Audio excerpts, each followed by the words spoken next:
In an era when the sky was off limits to women and even more so to Black Americans, one woman dared to defy the gravity of prejudice. Bessie Coleman, the first African-American female pilot, didn't just fly, she soared beyond every limit placed upon her. This is her story. Born in 1892 in a one-room shack in Texas, Bessie Coleman was the 10th of 13 children. Her parents were sharecroppers, so life was tough. Education was scarce, but Bessie had no shortage of ambition or determination. She devoured books and excelled in math, dreaming of a world beyond the cotton fields. Then something changed. A wing and a prayer of possibility flew right overhead. Airplanes, they were new, they were thrilling, and Bessie realized she was going to fly. But the reality of big dreams can hit hard. She wouldn't be able to fly in the United States. She wasn't too short, she didn't have bad eyesight, and she didn't fail an exam. She was way too smart for that. She suffered from an even greater disability, 2 chronic ailments, in fact, 2 debilitating issues that would ground her dreams of becoming a pilot in these United States. And each problem was obvious at a glance. She should have known. You see, she was a woman and she was Black. No flight school in the freedom-loving US of A would admit a student with either of those disqualifying qualities. People laughed at the idea. A girl, a Black girl, flying a plane? But Bessie wasn't one to take no for an answer, so she learned French. Why? Because France was fine with female pilots of any color. Bessie made bold plans. She decided to save enough money to go to Paris. She worked tirelessly, taking extra jobs, saving every dollar while she worked as a manicurist, a chili cook, and a laundress. A chance meeting with a wealthy Black businessman and newspaper publisher, Robert Abbott, changed everything. He instantly recognized her determination and helped fund her journey by sharing the story of her dream to fly and asking readers to donate. And they did.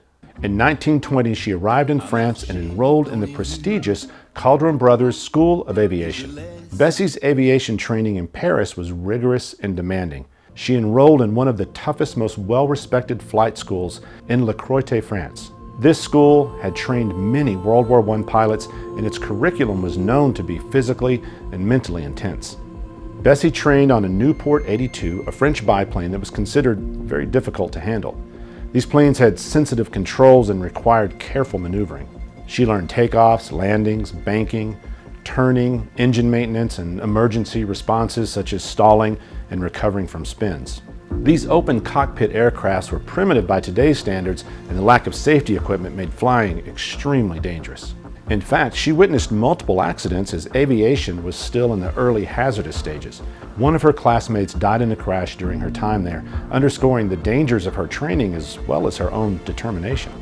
After 7 months of training, on June 15, 1921, Bessie earned her pilot's license from the FAI, making her the first African American and Native American person, man or woman, to receive an international pilot's license. Her father, George Coleman, was of Cherokee, Choctaw, as well as African American descent. Her certification meant she could now legally fly anywhere in the world, a major milestone in aviation history. Her time in France was crucial because she learned high-level skills that American flight schools would have never taught a Black woman at the time. These skills set her apart when she returned to the U.S. and helped her become a famous stunt pilot. Returning to the U.S., Bessie had a new mission, not just to fly, but to inspire. She became a barnstormer, performing daredevil stunts that left crowds breathless. Loops, spins, figure eights, she did it all. And get this, she refused to perform at segregated events. If Black and white audiences couldn't watch together, she simply wouldn't fly.